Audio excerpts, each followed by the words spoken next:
This new firmware for the S5 II and the S5 IIX is overpowered, and I think it's got a lot of people questioning whether they should switch to LUMIX. This might be the reason that you switch to LUMIX, so just hold this for me, don't drop it, because it's actually not even mine. I gotta go, but I'll be back. All I'm saying, this might be the reason you guys pick up a LUMIX. This might be the reason that you switch to LUMIX. Maybe you have no clue what I'm talking about, and so in this video, I'm not only going to show you everything that's new on the firmware, but I'm going to show you how to set it up and be stress testing everything so you know what its limitations are and the scenarios where it's the most useful. If you don't know me, my name's Dustin, your video tour guide, and I'm not kidding when I say keep your arms and legs inside your chest at all times. Sit back, relax, and enjoy the video, especially in this video. You're gonna need it. First off, how do you even update your LUMIX camera? Well, it's easy. Go to the link in the description and download the S5 II or S5 IIX file. Unzip it and take the bin file and put it on an SD card. Put that in your camera, go to your firmware version, and boom, you can now update. So what's new? First, the UI of the autofocus is much more clean. They've added animal eye detection so you can choose between body and eye, car autofocus, and motorcycle autofocus. Overall as well, the autofocus is just better. This is the same autofocus system that the G9 Mark II has. So let me talk about some of the frustrations I had about the old firmware autofocus, and I wanted to test and see if those things still happen. The biggest one is if you are doing a talking head and there's something in the foreground, and it'll often focus on that object, and it's really annoying. It seems like it still does this, especially if you are in human detect and that object is in the same box as where you are. It does seem to help a little bit if you change to the face and eye detect mode, but at the same time, this mode is just kind of confusing to me, which I will talk about why in my summary of the new autofocus. Also, sometimes if a hand or something kind of covers your face while you're talking, it'll try to focus on your hand. Now, trust me, I tried a bunch of different settings to try and avoid this, and there's just not really an option around this. I do want to dive a little bit deeper and mess around with like the AF custom settings and try different modes while messing with those custom settings. But for now, in the default mode, just be aware of this. And by the way, all of these tests are in the default autofocus mode. The next thing I wanted to test was the tracking. I haven't been really impressed by the tracking option on this camera, which I personally don't really use very often, but I can see people wanting this to be really good for like product shots. Well, there's not really a difference between the old firmware and the new, at least it seems. I thought, well, maybe it's because there's not enough contrast on the object I was trying to track, and I discovered that it does a much better job in this test. This also shows when you go to the animal detect as well. My dog that has like a much darker fur and not a lot of contrast had a harder time tracking than like my blue-eyed and black husky. And it was really solid. More on animal autofocus in a second. The last big thing I was hoping was improved was autofocus in low light. And this is where I'm very happy. The old firmware was nothing to be excited about.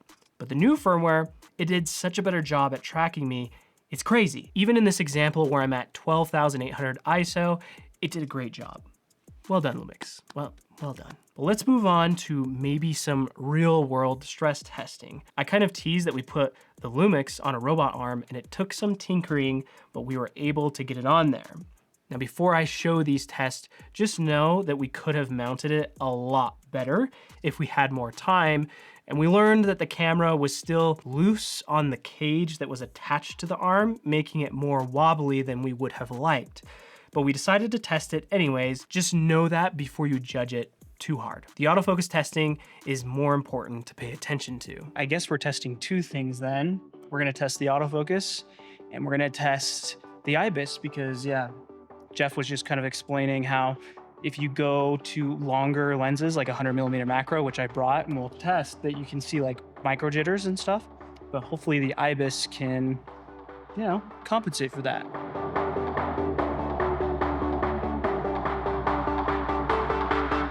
Learned a few things on that first go. So I just did the standard settings. not crazy impressed. So I turned off the human detect mode because it might have been kind of messing it up. And now we're gonna go back a little bit further. I turned up the speed all the way, and now I have it set to zone. So we'll see. Something interesting you may notice in these tests is that it seems like the autofocus is much faster at focusing when you move the camera forward at an object, but when you go backwards, it has a harder time. We decided to make the move a bit more complex and test the tracking mode on the camera to see if it could keep up.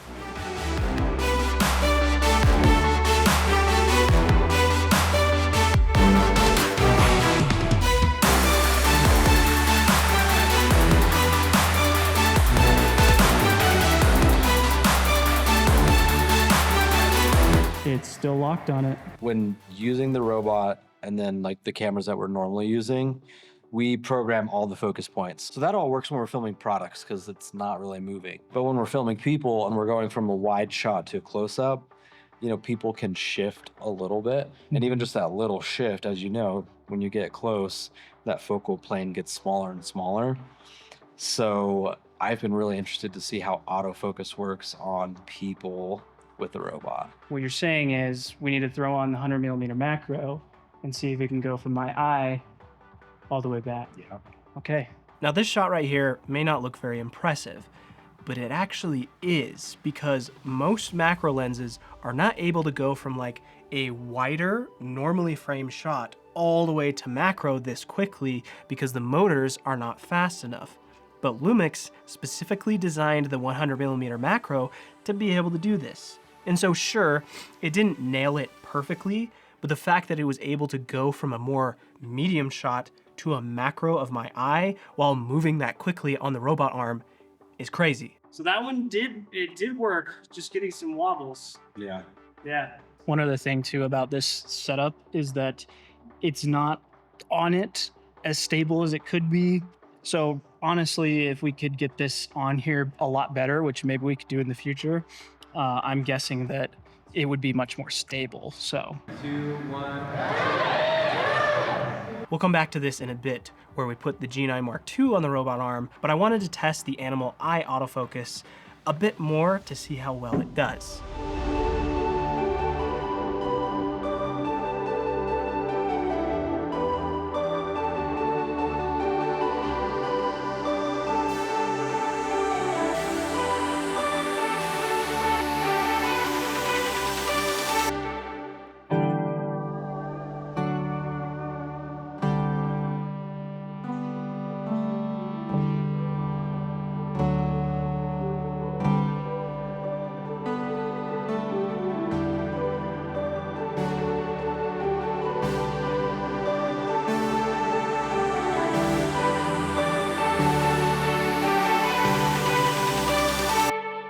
Having the animal eye detect is a much welcome change to how it was before, and it is so much better.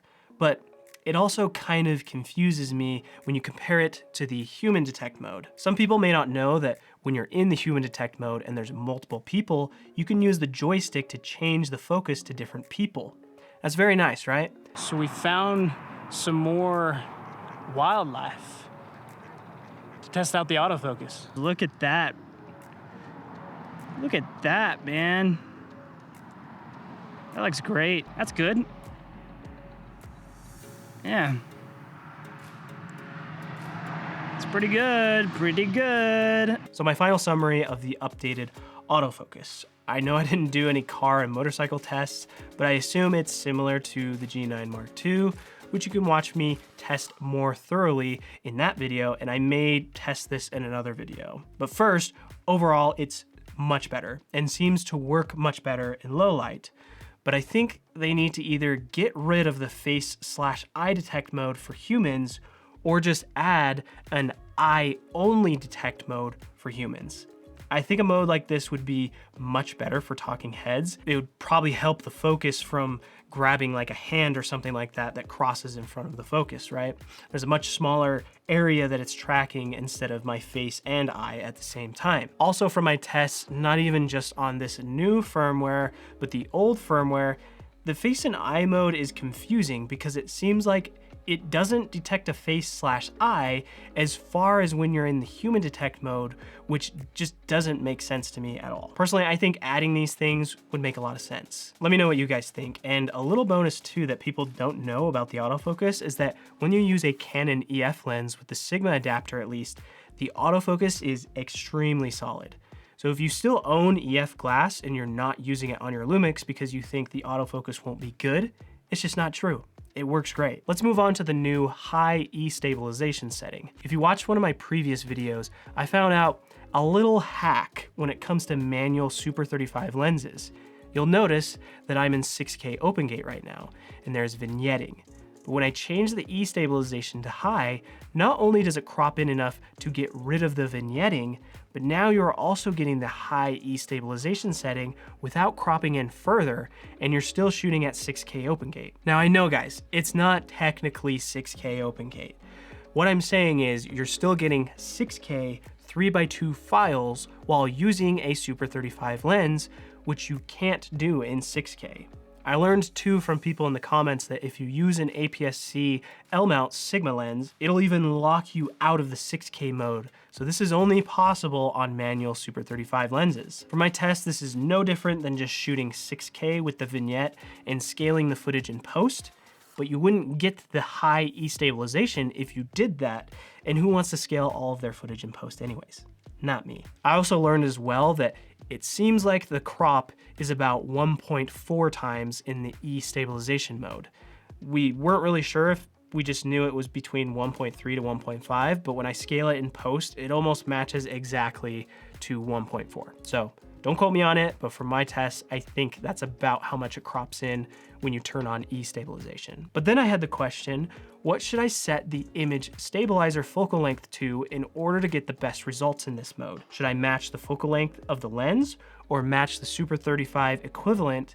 And for my tests, I don't really see a huge difference, but it seems like setting it to the lens focal length is a bit better. Now let's take a look at how insane this new E stabilization setting is. All right, I know you guys love watching me run around from my more recent videos, so I'm actually going to do some more for you guys because I know you guys love it. Right now, I'm just kind of testing the different IBIS modes, and right now, this is no IBIS on a 10mm lens. This is the new Laowa 10mm lens. Unfortunate that it's not autofocus, though, on L mount. Unfortunate, but anyways, yeah, this is for control, to show you with what it looks like with no IBIS on.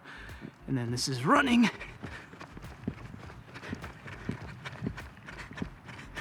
Okay, so this is with IBIS on. And yeah, how's it looking? Probably seeing some kind of warbly corners, you know, just kind of the way that it goes on these really wide angle lenses. But yeah, if you haven't watched my other video, go watch the intro of that one. I mean, you're about to see what that intro was like anyways. So now this is with the E stabilization on. So it's cropping in 1.1 times. It's also called the standard E stabilization. Should be looking a bit better in the corners, not so warbly, if you know what I mean. And yeah, it's already an improvement, but just wait, because the next test is where things get really insane when you're running like I'm doing right now. Okay, this is the new one. The E stabilization is now set to high. I don't know exactly what the crop in is now. I think it's 1.5 to 1.3. That's what Sean told me, and Matt over at LUMIX. You know, we're just walking. I'm not trying to be light and I'm on unstable ground, but now this is when things get crazy. So now I'm sprinting and it should look like I'm on a gimbal almost. So just for fun, I decided to throw on the 18mm lens and run. So I don't know what my equivalent focal length is right now, but let's just put on the 18 and see how it looks. To me, it's looking pretty good. And I'm gonna turn around here in just a second. And here we go.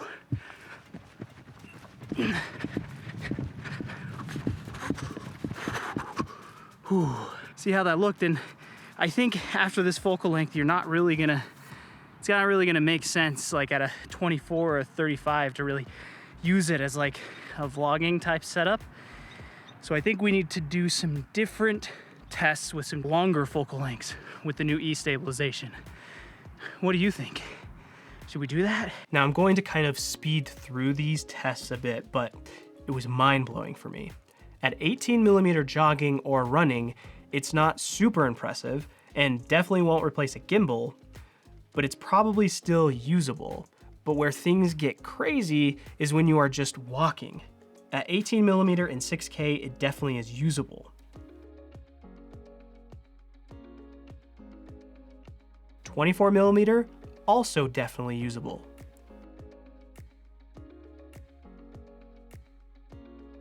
35mm. Even at 50mm, I was still getting what I believe to be usable, stable footage while walking. I had to think a bit more about my steps at 50mm, but look at it. You may even be able to get away with it at 70mm, but I think 50mm and 6K might be your max. But now take a look when I change it to Super 35 and 4K at 70mm. It's more usable and probably your max. But then when you change to 48 FPS or 60 FPS, you could probably get away with doing walking up to 100mm.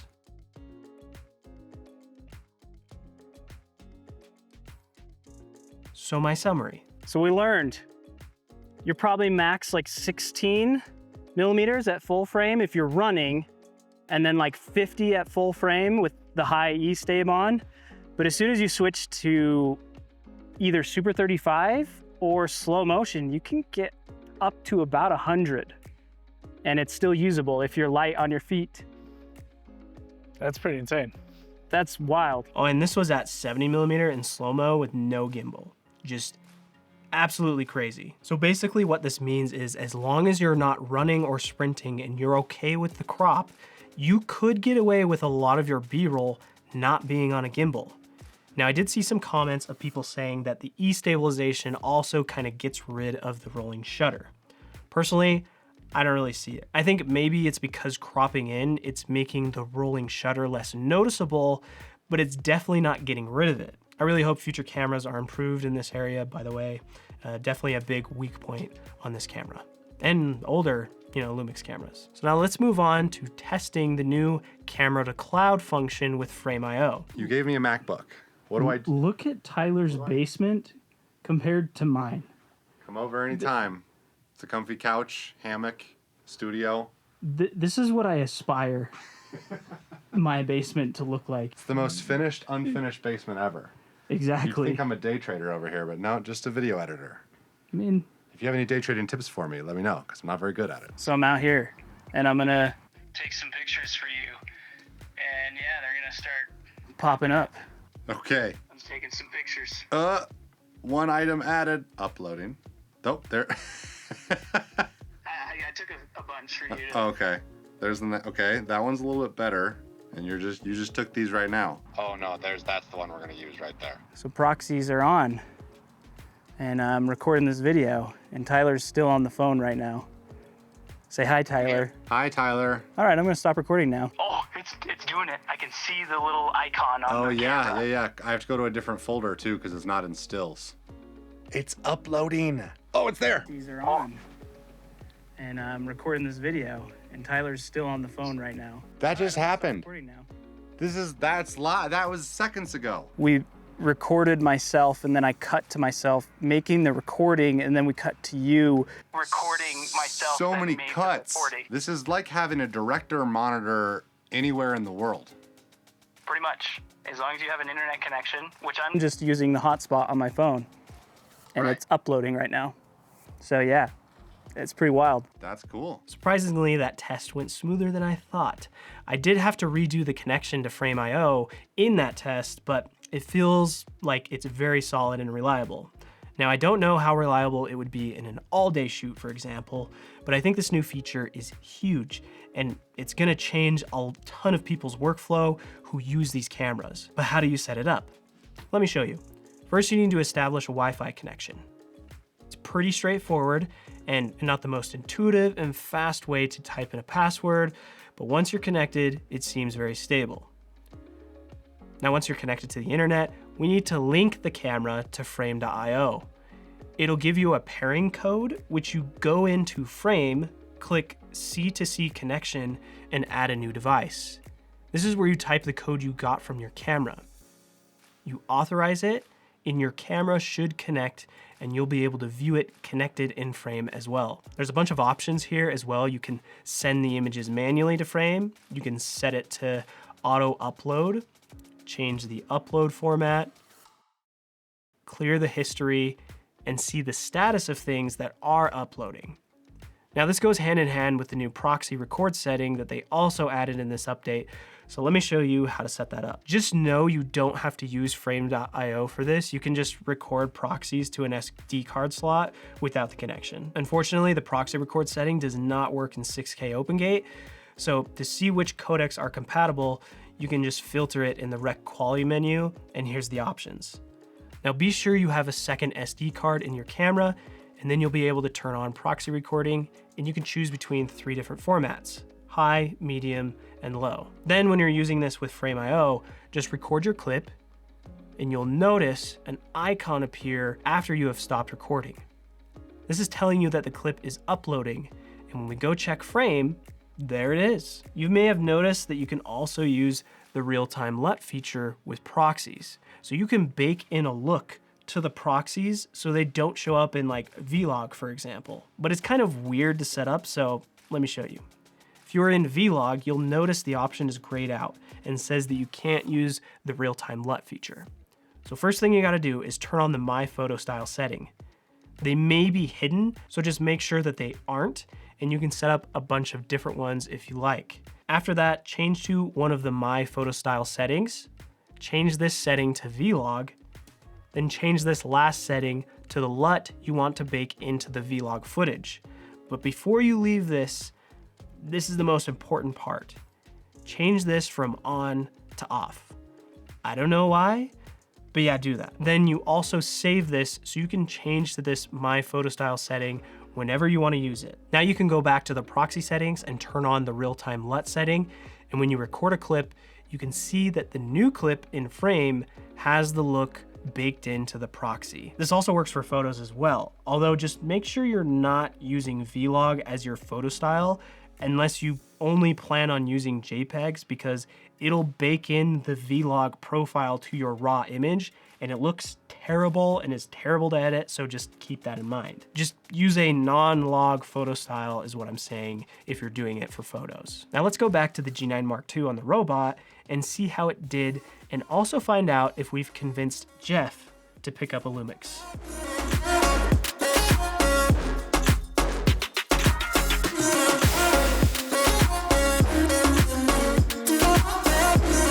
So interesting thing that we kind of learned with that test with the G9 Mark II is it does seem like the autofocus is still better on the G9 Mark II than on the S5 II and the S5 IIX. At least it's like faster. Maybe better is not the right word. It seems like it's faster and, you know, just better for these kind of really fast shots. So, or maybe it's just the lenses. Maybe the lenses motors are faster. I don't know. Okay, so are you gonna pick up a LUMIX after these tests? You can be honest too. Yeah, no, I think honestly, especially after seeing that last clip, how snappy the autofocus was, that's always been my gripe with the LUMIXs, and I love LUMIX.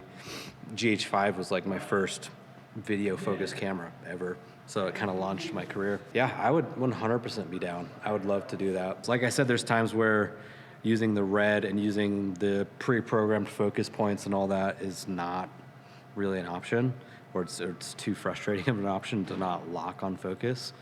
So yeah, be down to try it. So you heard it here, LUMIX. We need a higher frame rate camera, maybe even like a Micro Four Thirds one that can do like 4K 480. Yeah. Yeah, 480 would be great. I'm happy with that. Autofocus and high frame rates. Yeah. Got it. I'm actually kind of curious your guys' thoughts on a camera like this from Lumix. A dedicated high frame rate micro four thirds camera with autofocus at a more reasonable price than what's out there. Like, this camera would be only meant for high frame rate, and call it like the GHX or something like that.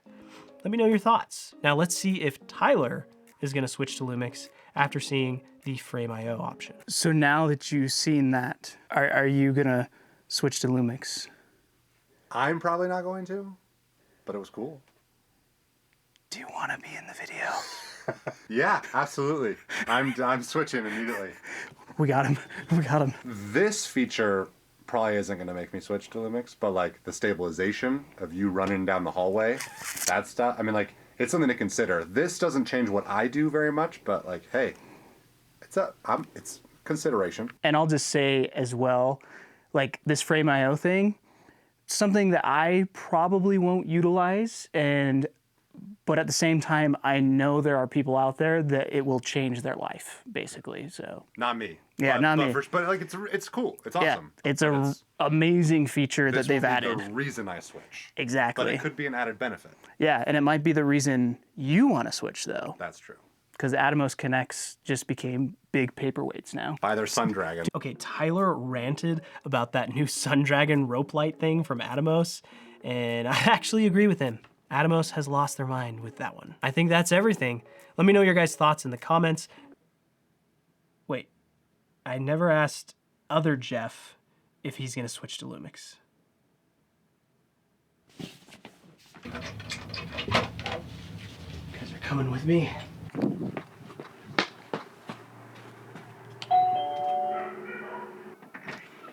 Hey, I forgot to ask you if you're gonna switch to Lumix.